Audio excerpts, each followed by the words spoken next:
Next topic आज हम discuss करेंगे पोलन ग्रेन फॉर्मेशन।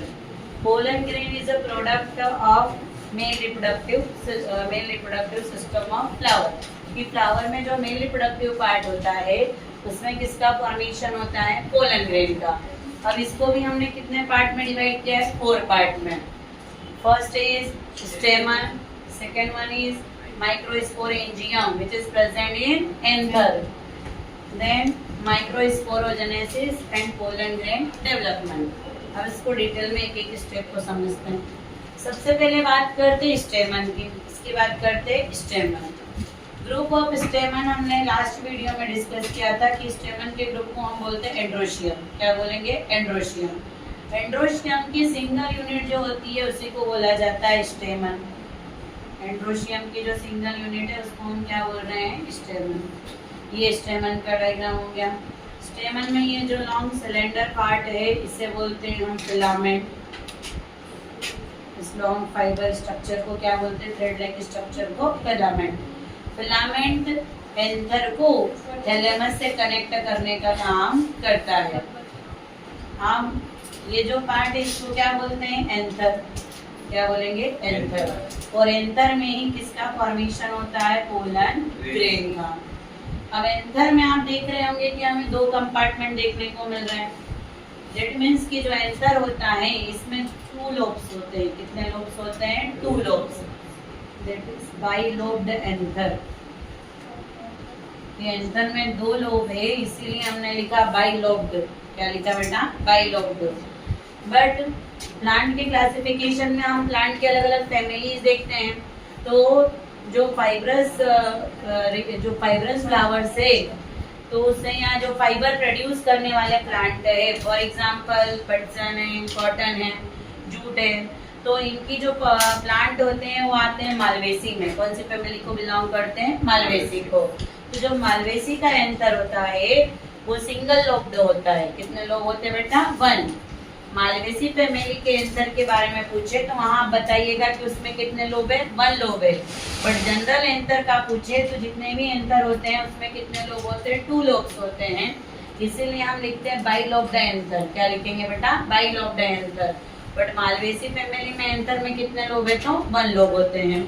अब इसके बाद में हम देखें कभी एंथर जो होता है, एंथर को हम डाइथिकस एंथर भी बोलते हैं कि बाइलोब्ड एंथर को। और क्या बोलेंगे? तो डाइथिकस एंथर। अब इसके बाद में एंथर जो है इसी एंथर की हम कभी ट्रांसवर्स सेक्शनिंग करें। कैसी सेक्शनिंग करें? Transverse sectioning. ट्रांसवर्स मतलब होता है हॉरिजॉन्टल कटिंग। जैसे हम नॉर्मली बोलते हैं वर्टिकल, हॉरिजॉन्टल। तो वर्टिकल मतलब जो बायोलॉजिकल वर्ड है वर्टिकल के लिए लॉन्जिट्यूडिनल सेक्शनिंग। क्या बोलते हैं? Longitudinal sectioning. और हॉरिजॉन्टल कटिंग करेंगे तो उसको बोलते हैं transverse sectioning. TS and LS। Longitudinal sectioning की स्लाइड पे लिखा रहता है LS और हॉरिजॉन्टल सेक्शनिंग करते हैं तो उसके ऊपर लिखा रहता है TS, ट्रांसवर्स सेक्शन। तो अब इसको हम कभी ट्रांसवर्स सेक्शनिंग करते हैं तो ट्रांसवर्स सेक्शनिंग में आप देखेंगे कि इसी एंथर में कितने लोब्स प्रेजेंट होते हैं? 4। कितने लोब्स रहते हैं? 2 लोब्स। और हर लोब में कितने पोलन से? 2। तो टोटल पोलन से का नंबर कितना हो जाता है? 4। तो इसी को कभी हम ट्रांसवर्स सेक्शनिंग करते हैं तो हमें यहाँ पर 2 लोब्स में अलग अलग चेम्बर में यहाँ पे पोलन से देखने को मिलेगा। क्या देखने को मिलेगा? पोलन से। और टोटल होते हैं 4 पोलन से। कितने पोलन से होते हैं? 4 पोलन से। इस तरीके से आप देख सकते हैं कि जब भी DS करेंगे ट्रांसवर्स सेक्शनिंग तो ट्रांसवर्स सेक्शनिंग में टोटल कितने लोब्स होते हैं? तो 2 लोब्स है। और पोलन से कितने हैं? तो 4। अब इसी का डिटेल व्यू देखें हम तो अब अभी जैसे मैंने आपको बोला कि लोब कितने हैं? 2। और पोलन चेम्बर या पोलन से कितने? 4। तो पोलन से को ही हम बोलते हैं microsporangium. Pollen sac is equivalent to microsporangium. Pollen sac किसके इक्विवेलेंट है? तो माइक्रोस्पोरेंजियम के। तो ये माइक्रोस्पोरेंजियम का डायग्राम पढ़ते हैं हम। तो माइक्रोस्पोरेंजियम होता है इसके सराउंडिंग में टोटल हम देखें कभी तो 4 मेम्ब्रेन होती है। टोटल कितनी मेम्ब्रेन होती है? 4 मेम्ब्रेन होती है।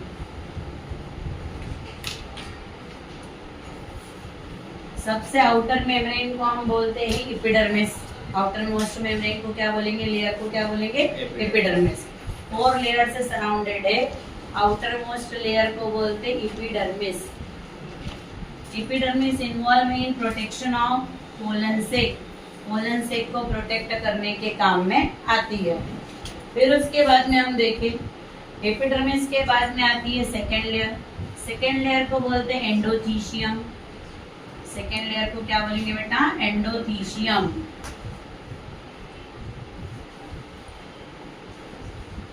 This second layer is called endothecium. अब एंडोथीशियम के बारे में थोड़ा कुछ स्पेसिफिक पॉइंट है वो अच्छे से समझ लीजिए पहले कि जो एंडोथीशियम होती है, ये एंडोथीशियम की जो सेल्स होती है उनके बीच में जो वॉल है इसमें डिपॉजिट हो जाता है केलोज। ये जो वॉल होती है इनके बीच में ये सेल है, ये सेकेंड वन सेल, तो 2 सेल के बीच में क्या प्रेजेंट होता है, केलोज प्रेजेंट होता है। क्या होता है, केलोज। अब इसके बाद में पर कुछ प्लेस ऐसे होते हैं एंडोथीशियम में जहाँ पर कुछ भी केलोज प्रेजेंट नहीं होता है, थोड़ा भी केलोज नहीं है, और उन पॉइंट को हम बोलते हैं स्ट्रोमियम। ये जो पॉइंट होते हैं इनको क्या बोलते हैं, स्ट्रोमियम। तो स्ट्रोमियम में कोई भी केलोज प्रेजेंट नहीं है। क्यों, सभी जगह केलोज हैं, स्ट्रोमियम में क्या ऐसी खास बात है कि वहाँ पे केलोज नहीं है। तो जब एंथर पूरा डेवलप्ड हो जाता है, सारे पोलन ग्रेन मैच्योर हो जाते हैं, तो उस टाइम पे ये जो एंडोथीशियम है ये रप्चर होती है, और रप्चर होने की वजह से एंथर बस्ट होता है, जिसको हम बोलते हैं डेहिसेंस ऑफ एंथर। क्या बोलेंगे, डेहिसेंस ऑफ एंथर। और एंथर के डेहिसेंस के लिए कौन रिस्पॉन्सिबल है, तो एंडोथीशियम। और वो डेहिसेंस हमेशा कहाँ से होता है, स्ट्रोमियम। ये स्ट्रोमियम ही बनाती है लाइन ऑफ डेहिसेंस, और यही से एंथर फटता है, बस्ट होता है, और सारे पोलन ग्रेन रिलीज हो जाते हैं। इसीलिए सभी जगह केलोज रहेगा, पर स्ट्रोमियम में कोई भी केलोज प्रेजेंट नहीं है। सभी जगह केलोज है, पर स्ट्रोमियम में कोई भी केलोज प्रेजेंट नहीं है। सेकेंड पॉइंट भी इसके बारे में, इसकी जो सेल्स होती है वो हाइग्रोस्कोपिक होती है। दैट मीन्स ये मॉइस्चर को एब्जॉर्ब कर सकती है, और मॉइस्चर को एब्जॉर्ब कर ये स्वेलअप हो जाती है और बस्ट हो जाती है। इसीलिए हमने लिखा है कि भी जो एंडोथीशियम की सेल्स होती है वो क्या होती है, हाइग्रोस्कोपिक। क्या होती है बेटा, हाइग्रोस्कोपिक। ये मॉइस्चर को एब्जॉर्ब करती है, और मॉइस्चर एब्जॉर्ब करने की वजह से क्या हो जाएगी, स्वेलअप हो जाएगी। और जब कोई भी सेल अपनी जो लिमिटेड साइज है उससे ज्यादा साइज या शेप लेने की कोशिश करेगी तो वो बस्ट हो जाएगी, और इसी वजह से ये स्ट्रोमियम टूटता है और पोलन ग्रेन रिलीज हो जाते हैं। तो ये बात की हमने किसके बारे में, एंडोथीशियम के बारे में। सबसे आउटर मोस्ट लेयर क्या थी, एपिडर्मिस। क्या थी, epidermis. Epidermis is responsible for protection. Second layer क्या है बेटा, एंडोथीशियम। क्या है, एंडोथीशियम। और एंडोथीशियम जो होती है ये एंथर को बस्ट करने में हेल्प करती है, जिसको बोलते हैं डेहिसेंस ऑफ एंथर। जिसको हम क्या बोलेंगे बेटा, डेहिसेंस ऑफ एंथर। ब्रेक होना, एंथर का ब्रेक होना क्या कहलाएगा, डेहिसेंस ऑफ एंथर। क्लियर, पक्का, इसमें कोई डाउट तो नहीं है। फिर इसके बाद में आती है थर्ड लेयर। थर्ड लेयर को अपन बोलते हैं मिडिल लेयर। जो थर्ड लेयर होती है उसको क्या बोला जाता है बेटा, मिडिल लेयर। एंडोथीशियम 1 है, एपिडर्मिस 1 है, बट जो मिडिल लेयर होती है वो 2 to 3 हो सकती है। तो ये हम बनाएंगे मिडिल लेयर। डायग्राम में हम एक ही दिखाते हैं, पर 2 to 3 हो सकती है ये।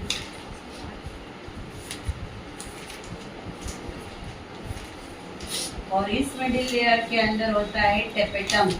क्या होता है बेटा, टेपेटम। ये मिडिल लेयर के अंदर क्या रहेगा, टेपेटम। और इसी टेपेटम के अंदर अभी हम इसका रोल भी देखेंगे, मिडिल लेयर का भी और टेपेटम का भी। ये हमने बना दी मिडिल लेयर, और मिडिल लेयर के अंदर क्या है, टेपेटम। और इन्हीं टेपेटम के अंदर रहते हैं स्पोरोजिनस टिश्यू। स्पोरोजिनस टिश्यू देखो ध्यान से कि पहले हमने पढ़ा एपिडर्मिस। एपिडर्मिस क्या करती है? प्रोटेक्ट करती है। एपिडर्मिस क्या करती है बेटा? प्रोटेक्ट करती है। फिर क्या देखिए second layer, endothecium, involve in bursting of anther, dehiscence of anther.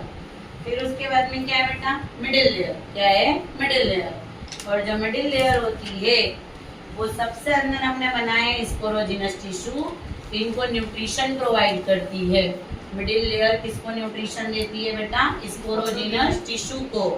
वो आगे हम पढ़ेंगे पोलन ग्रेन, तो उसकी इनर वॉल को बोलते हैं इंटाइन। क्या बोलते हैं? इंटाइन।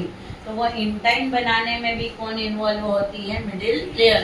दो फंक्शन बताए मैंने, एक तो स्पोरोजिनस टिश्यू को न्यूट्रिशन प्रोवाइड करती है। क्या प्रोवाइड करती है? न्यूट्रिशन। और दूसरा क्या लिखा है? तो दूसरा अपन देख रहे हैं कि जो पोलन ग्रेन है, पोलन ग्रेन की इंटाइन को भी कौन डेवलप्ड करवाता है? Middle layer. कौन करवाएगा? Middle layer. अब उसके बाद में हमने फोर्थ लेयर क्या लिखी है बेटा? टेपेटम। अब कभी कभी तो यही ऑब्जेक्टिव में दे देते हैं आपको कि which layer provide nutrition to pollen grain, तो कौन सी लेयर न्यूट्रिशन प्रोवाइड करती है? टेपेटम। या ये दे देंगे कि माइक्रोस्पोरेंजियम में इनर मोस्ट लेयर या एंथर में इनर मोस्ट लेयर कौन सी है? तो क्या बताएंगे? टेपेटम। इनर मोस्ट लेयर क्या होती है बेटा? टेपेटम।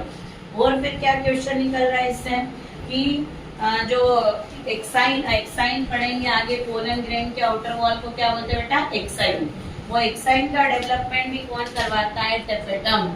तो टेपेटम से काफी ऑब्जेक्टिव भी निकलते हैं, सब्जेक्टिव क्वेश्चन भी निकलता है। इसको ध्यान से समझिएगा कि जो टेपेटम होती है वो पोलन ग्रेन की आउटर वॉल बनाती है, क्योंकि ये बहुत ही एक स्टेबल केमिकल का फॉर्मेशन करती है, स्पोरोपोलेनिन। कौन सा केमिकल है? स्पोरोपोलेनिन।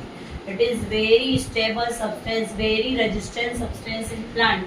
कि प्लांट में सबसे ज्यादा स्टेबल, सबसे ज्यादा रजिस्ट केमिकल कौन सा है? तो स्पोरोपोलेनिन। लिग्निन से भी ज्यादा। आपने पढ़ा होगा कि लिग्निन रिजिडिटी देता है, पर लिग्निन से भी ज्यादा स्टेबल क्या है? स्पोरोपोलेनिन। स्पोरोपोलेनिन को कोई भी एसिड डिग्रेड नहीं कर सकता, स्पोरोपोलेनिन को कोई भी एंजाइम भी ब्रेक नहीं कर सकता, कोई अल्कलाइन बेसिक चीज भी स्पोरोपोलेनिन पे काम नहीं करती। हाई टेम्परेचर पे भी स्पोरोपोलेनिन क्या होता है बेटा? बहुत ज्यादा स्टेबल होता है। तो पोलन ग्रेन की जो आउटर वॉल होती है वो किसकी बनी होती है? स्पोरोपोलेनिन की। और वो बनाने का काम कौन करता है बेटा? टेपेटम। कौन करेगा? टेपेटम। अब इस टेपेटम के अंदर क्या होते हैं? Sporogenous tissue. क्या होते हैं बेटा? Sporogenous tissue. यही स्पोरोजिनस टिश्यू किसकी तरह बिहेव करेंगे? Microspore mother cell. किसकी तरह बिहेव करते हैं? Microspore mother cell. It is act like an microspore mother cell, कि माइक्रोस्पोर मदर सेल के जैसे एक्ट करते हैं। और इसी से फ्यूचर में बनेगा माइक्रोस्पोर। क्या बनेगा बेटा? माइक्रोस्पोर। इसमें कोई दिक्कत आ गई बात समझ में? पक्का क्लियर है? अब इसके बाद में हम इसी को अलग अलग वॉल को भी हम डायग्राम जो हमारा एनसीईआरटी बुक में भी है उसको देख लेते हैं। इसमें कोई दिक्कत तो नहीं है बेटा? क्लियर है आपको ये टॉपिक? इस डायग्राम को बने हुए रहने देते हैं और एक एक लेयर को फिर से देखते हैं। तो सबसे पहले हमने किसकी बात की थी बेटा? एपिडर्मिस की। तो एपिडर्मिस जो होती है सिंगल लेयर होती है। एपिडर्मिस में कितनी लेयर है बेटा? सिंगल। जो एपिडर्मिस बनाई है हमने ये एक सिंगल लेयर है। आफ्टर दैट उसके बाद में हम देखें एपिडर्मिस के बाद में हमने देखा एंडोथीशियम। क्या देखा बेटा? एंडोथीशियम। एंडोथीशियम जो होती है वो भी सिंगल लेयर है, हाइग्रोस्कोपिक सेल है और डेhiscence ऑफ एंथर में इन्वॉल्व है बेटा। एंथर को बस्ट करवाने का काम कौन करती है? एंडोथीशियम। ये होगी second layer. After that third layer is middle layer. कौन सी लेयर है बेटा? Middle layer. जो तीसरी लेयर है वो तीसरी लेयर कौन सी होती है? तो middle layer. Middle layer 2 to 3 layers हो सकती है। ये हमने बना दी मिडिल लेयर। मिडिल लेयर के बाद में फिर क्या आता है? टेपेटम। क्या आता है? टेपेटम।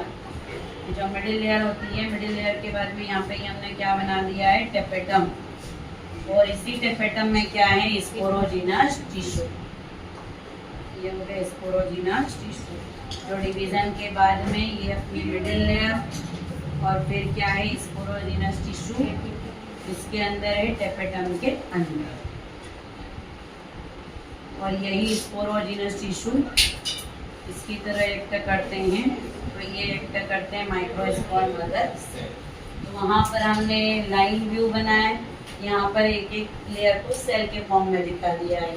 क्या आउटर मोस्ट लेयर क्या है बेटा, एपिडर्मिस, फिर क्या है एंडोथीशियम, फिर उसके बाद में क्या है मिडिल लेयर, मिडिल लेयर के बाद में क्या है बेटा टेपेटम, और टेपेटम के अंदर क्या है sporogenous tissue which is act like and microspore mother cell.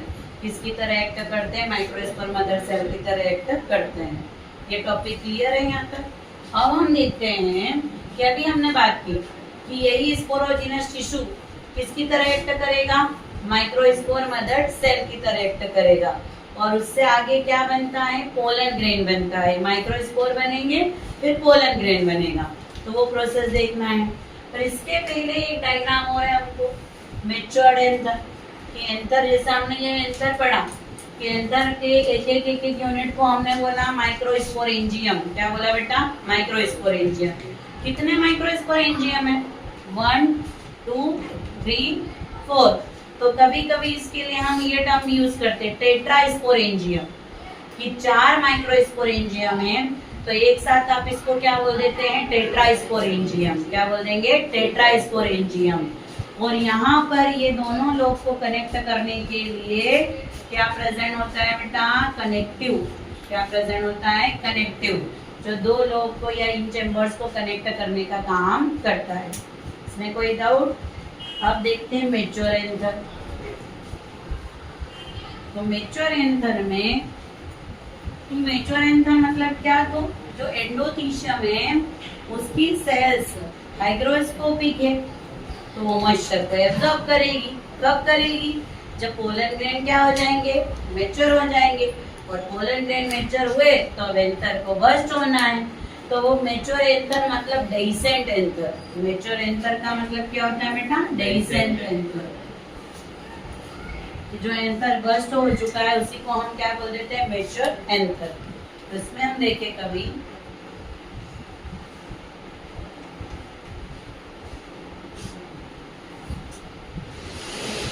इस तरीके से सबसे आउटर मोस्ट लेयर हमने पढ़ी हुई है। क्या है बेटा सबसे आउटर मोस्ट लेयर, एपिडर्मिस। क्या लेयर है, एपिडर्मिस। तो ये आउटर मोस्ट लेयर एपिडर्मिस।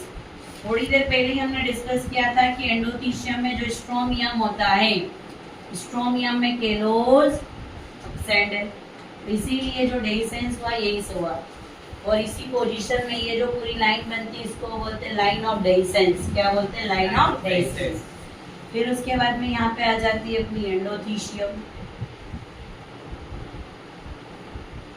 सबसे पहले लेयर कौन सी खत्म होती है, 4 लेयर पढ़ी हमने, epidermis, endothecium, middle layer, after that epiderm. तो सबसे पहले कौन सी लेयर फिनिश होती है, तो मिडिल लेयर। कौन सी लेयर खत्म हो जाती है, मिडिल लेयर, क्योंकि वो स्पोरोजिनस टिश्यू को एक तो न्यूट्रिशन दे रही है, फिर उसके बाद में इंटाइन बनाने का काम भी कर रही है। तो सबसे पहले कौन सी लेयर खत्म होती है, तो हम क्या बताएंगे, मिडिल लेयर। यहाँ पर फिर आप बनाएंगे बहुत सारे पोलन ग्रेन्स हैं, जिसके अंदर आपको बहुत सारे पोलन ग्रेन्स देखने को मिलेंगे, क्योंकि एंथर मैच्योर हो चुका है, और मैच्योर एंथर में क्या बन जाते हैं, पोलन ग्रेन्स।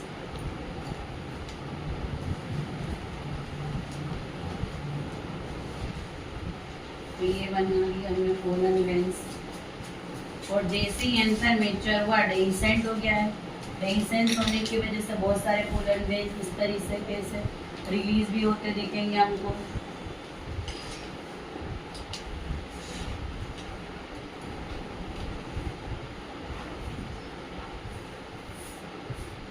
ये बना दिए हमने, कुछ पोलन ग्रेन्स बनाए हैं।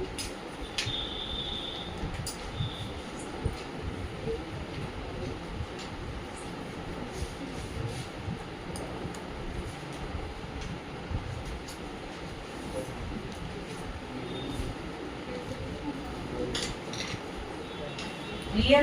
तो ये हो गया मैच्योर्ड एंथर। एंथर मैच्योर हुआ है, जिसकी वजह से क्या रिलीज हो रहा है बेटा, पोलन ग्रेन। ये जो रेड कलर में हमने बनाया है ये क्या है बेटा, पोलन ग्रेन्स। तो मेच्योर एंथर लिख सकते हैं या डेहिसेंट एंथर। ये एंथर बर्स्ट हो गया है जिससे क्या रिलीज हो रहा है बेटा, पोलन ग्रेन्स रिलीज हो रहे हैं। इसमें कोई दिक्कत, क्लियर है। अब हम पढ़ते हैं माइक्रोस्पोरोजेनेसिस। क्या पढ़ेंगे, माइक्रोस्पोरोजेनेसिस। देखो प्रोसेस का नाम क्या है, जब एक चीज मैंने हमेशा नोटिस की है और आप लोग भी ध्यान रखिएगा, जेनेसिस, जब भी जेनेसिस वर्ड आए मतलब किसी न किसी का फॉर्मेशन होगा। क्या होगा, फॉर्मेशन। यहाँ पे क्या आ रहा है, माइक्रोस्पोरोजेनेसिस, मतलब किसका फॉर्मेशन करवाना है, माइक्रोस्पोर का। किसका फॉर्मेशन करवाना है, माइक्रोस्पोर। तो फॉर्मेशन ऑफ माइक्रोस्पोर, किसका फॉर्मेशन करवाना है, माइक्रोस्पोर का। और भाई जैसे जो बेबी है, बेबी का बर्थ किससे होता है, मदर से होता है, तो ये भी माइक्रोस्पोर है। तो माइक्रोस्पोर किससे बनेगी, माइक्रोस्पोर मदर सेल। तो माइक्रोस्पोर मदर सेल से किसका डेवलपमेंट होगा, फॉर्मेशन होगा माइक्रोस्पोर का। और हमने पढ़ा है कि जब भी गेमेट बनते हैं तो गेमेट बनाने के लिए कौन सा डिवीजन होता है, मियोसिस। गेमेट बनाने के लिए मियोसिस। तो आप इसकी डेफिनेशन कोई बहुत डिफिकल्ट नहीं है, सिंपल डेफिनेशन है। Formation of microspore from microspore mother cell by meiosis is called microsporogenesis. कि आप क्या बनाना चाह रहे बेटा, माइक्रोस्पोर बनाना चाह रहे। तो माइक्रोस्पोर किससे बनेगा, मम्मी से। कौन है यहाँ पे, माइक्रोस्पोर मदर सेल। इसी से क्या बना दिया, माइक्रोस्पोर। पर हमने पढ़ा है कि गैमेट बनाने के लिए डिवीजन कौन सा होगा, मियोसिस। तो माइक्रोस्पोर मदर सेल में मियोसिस डिवीजन हुआ और क्या बन गया, माइक्रोस्पोर। क्या बन गया, माइक्रोस्पोर। अब इसमें हम देखें कभी तो माइक्रोस्पोर मदर सेल जो होती है ये होती है डिप्लॉइड। क्या होती है बेटा, डिप्लॉइड। लास्ट लेक्चर में हम डिस्कस कर चुके हैं कि क्रोमोसोम के 2 सेट रहेंगे तो ऐसे सेल को क्या बोलते हैं, डिप्लॉइड। और क्रोमोसोम का एक सेट रहेगा तो बोलेंगे हैप्लॉइड। क्या बोलेंगे बेटा, हैप्लॉइड। तो ये 2n है और क्या है ये, माइक्रोस्पोर मदर सेल, या इसी को हम बोलते हैं पोलन मदर सेल। क्या बोलते हैं बेटा, पोलन मदर सेल। क्योंकि माइक्रोस्पोर से ही आगे बनता है पोलन ग्रेन। क्या बनता है, पोलन ग्रेन। तो माइक्रोस्पोर मदर सेल या पोलन मदर सेल, इसमें कोई दिक्कत, क्लियर है। अब क्या, अब इसमें हम देखेंगे कि माइक्रोस्पोर मदर सेल में मियोसिस हुआ। अब हमने पढ़ा हुआ है कि मियोसिस में सेल 2 बार डिवाइड करती है। कितनी बार डिवाइड करती है, 2 बार। ये डिप्लॉइड सेल है। मियोसिस में क्रोमोसोम का नंबर क्या होगा, सेम या हाफ, हाफ। क्या होगा, हाफ।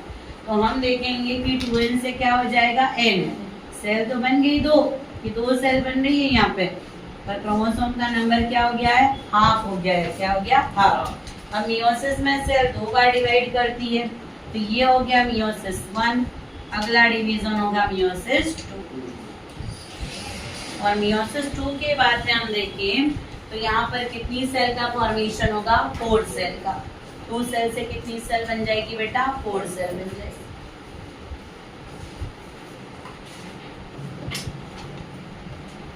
ये 2 सेल से बन गई है 4 सेल।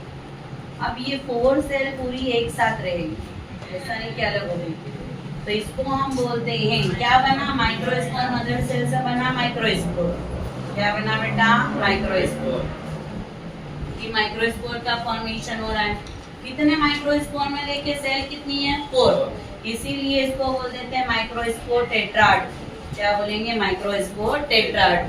तो इसमें हम देखें कभी माइक्रोस्पोर मदर सेल या पोलन मदर सेल से मियोसिस डिवीजन से किसका फॉर्मेशन होता है, माइक्रोस्पोर का। तो इसी प्रोसेस को हम क्या बोलते हैं, माइक्रोस्पोरोजेनेसिस। क्या बोलेंगे बेटा, माइक्रोस्पोरोजेनेसिस। शुरुआत में मदर सेल कितनी है बेटा, 1। पहले डिवीजन में ये सेल कितनी हो गई, 2, बट साथ में है। फिर 2 से कितनी हो गई, 4, तो ये भी साथ में ही है। तो 4 सेल एक साथ है, इसीलिए हमने बोला टेट्राड। क्या बोला, टेट्राड। कभी कभी ऐसे क्वेश्चन भी आ जाते हैं आपको कि आपके पास में कोई भी नंबर ले लिया, मान लो 12 नंबर ले लिया कि 12 माइक्रोस्पोर मदर सेल है तो कितने माइक्रोस्पोर टेट्राड बनेंगे। तो बच्चे 12 इंटू 4 कर देते हैं। वो आपको सेल का नंबर नहीं पूछ रहा, वो आपको टेट्राड पूछ रहा है। क्या पूछ रहा है बेटा? टेट्राड। कि बोल रहा है 12 आपके पास एमएमसी है, माइक्रोस्पोर मदर सेल। तो इससे आपके पास में कितने टेट्राड का फॉर्मेशन होगा? तो कितने टेट्राड बनेंगे? तो भाई एक सेल से टेट्राड भी कितना बना? एक बन रहा। तो 12 सेल से भी टेट्राड कितने बनेंगे? 12 बनेंगे। तो यहाँ पे हम कितने बताएंगे? 12। वो कभी पूछता कितने सेल बनेंगे या कितने पोलन ग्रेन बनेंगे, तो वो हम 4 का मल्टीप्लाई करते। सिर्फ वो टेट्राड का नंबर पूछ रहा है, तो टेट्राड का नंबर कितना रहेगा? जितनी सेल है उतने टेट्राड। 12 मदर सेल है तो टेट्राड भी कितने रहेंगे? 12 रहेंगे। इसमें कोई दिक्कत? क्लियर? पक्का? तो ये कौन सा टॉपिक पढ़ा हमने? माइक्रोस्पोरोजेनेसिस। कि माइक्रोस्पोर मदर सेल से क्या बनता है? माइक्रोस्पोर बनता है। इसी प्रोसेस को हम बोलते हैं माइक्रोस्पोरोजेनेसिस। कितनी सेल बन रही है? 4। चारों अलग अलग है या एक साथ? तो एक साथ है। पर अब हमको तो आगे डेवलप करके बनवाना है पोलन ग्रेन, तो अलग करना पड़ेगा। वो पहले तो देखें कनेक्टेड किससे हैं। तो ये जो माइक्रोस्पोर टेट्राड में सेल एक दूसरे से कनेक्टेड है, तो इनके बीच में रहता है केलोज। इनको कनेक्ट करने के लिए क्या रहता है बेटा? केलोज। और केलोज को ब्रेक करना है तो कौन से एंजाइम की रिक्वायरमेंट होती है? केलेज। कौन सा एंजाइम चाहिए? केलेज। तो ये केलोज को ब्रेक कर देता है और ये जो टेट्राड है इसकी चारों सेल क्या हो जाती है? सेपरेट हो जाती है। कि ये चार टेट्राड में चारों सेल किससे कनेक्टेड है? तो क्या बताएंगे आप? केलोज से।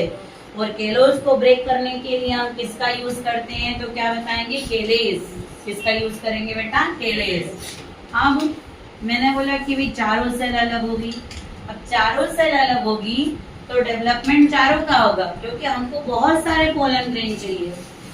क्योंकि पोलिनेशन में पोलन ग्रेन एक जगह से दूसरी जगह जा रहे हैं, एक प्लांट से दूसरे प्लांट या एक फ्लावर से दूसरे फ्लावर या विद इन अ फ्लावर भी जा रहे हैं, तो पोलन ग्रेन का नंबर ज्यादा चाहिए। इसीलिए यहाँ पे कितने माइक्रोस्पोर बने बेटा? एक बार में 4। और 4 के 4 डेवलप्ड होंगे, तो पोलन ग्रेन में एक बार में कितने बन जाएंगे? 4 बन जाएंगे। तो अब हम देखते हैं pollen grain development. Pollen grain development कैसा डेवलपमेंट होता है पोलन ग्रेन में? तो अभी हमने पढ़ा कि सबसे पहले अपने पास क्या बनी है? माइक्रोस्पोर। टेट्राड में से हमने अलग अलग कर लिए। ये हमारे पास में माइक्रोस्पोर, ठीक है। अब सबसे पहले तो ये माइक्रोस्पोर अपने सराउंडिंग में एक टफ लेयर, एक स्टेबल लेयर का फॉर्मेशन करेगी, जिसको अलग से बताने के लिए मैं इसे लाइन बना रही हूँ। इसको हम बोलेंगे आउटर मोस्ट 2 लेयर बनती है। ये जो बाहर वाली लेयर है इसको हम बोलते हैं एक्साइन। आउटर मोस्ट लेयर को क्या बोल दिया? एक्साइन। यहीं पे आ गया ऑब्जेक्टिव क्वेश्चन में कि what is the outermost layer of pollen grain? That is called exine. What are the components of exine? तो exine main component होता है स्पोरोपोलेनिन। स्पोरोपोलेनिन अभी थोड़ी देर पहले ही हमने डिस्कस किया था कि बहुत ही ज़्यादा स्टेबल सब्सटेंस है। तो ये एक्साइन है जो कि बना होता है स्पोरोपोलेनिन से। फिर उसके बाद में देखो कभी चारों तरफ एक्साइन रहेगा तो पोलन ग्रेन ही नहीं बाहर आ पाएगा, और जब पोलन ग्रेन नहीं आ पाएगा तो फर्टिलाइजेशन नहीं होगा। जैसे हम हमारी प्रोटेक्शन के लिए हमारे घर में दीवारें बनाते हैं, अब चारों तरफ ही दीवारें बना देंगे तो फिर खुद बाहर कैसे निकलेंगे? ज्यादा प्रोटेक्शन का सोचा, चारों तरफ दीवार बना दी तो हम ही नहीं बाहर जा पाएंगे। इसीलिए हम घर में गेट बिठा के रखते हैं कि भाई अंदर बाहर जाने का काम भी हो जाए, प्रोटेक्शन भी हो और हमारा काम भी हो जाए। तो यहाँ भी प्रोटेक्शन के लिए एक्साइन किसकी बनी हुई है? स्पोरोपोलेनिन। पर कुछ पार्ट ऐसे होते हैं जहाँ पर एक्साइन नहीं है या जहाँ पर स्पोरोपोलेनिन एब्सेंट है, तो उसको बोल देते हैं जर्मपोर। क्या बोलते हैं बेटा? जर्मपोर। फ्यूचर में इसी जर्मपोर से बनती है पोलन ट्यूब। क्या बनती है बेटा? Pollen tube. ये हो गई बात एक्साइन के बारे में, आउटर लेयर के बारे में। फिर आती है इनर लेयर। इनर लेयर को हम बोलते हैं एंटाइन। क्या बोलेंगे बेटा? एंटाइन। एंटाइन मिडिल लेयर ने बनाया था। अब इंटाइन के कंपोनेंट क्या है? तो intine is made up of cellulose and pectin. जो इंटाइन होता है, इंटाइन किसका बना होता है? तो सेलुलोज एंड पेक्टिन। किसका बना होता है? Cellulose and pectin. फिर इसके बाद में आप देखें कभी जो पोलन ग्रेन है इसके अंदर भी सेल है कि ये इसके क्रोमोसोम है और ये साइटोप्लाज्म है। अब धीरे से इसका जो क्रोमोसोम है ये डिवाइड होगा, स्पिंडल फाइबर्स एक्टिव हो जाएंगे और ये डिवाइड होना स्टार्ट करेगा। और डिवाइड होना जैसे ही स्टार्ट करेगा ये बना देगा 1 सेल से 2 सेल।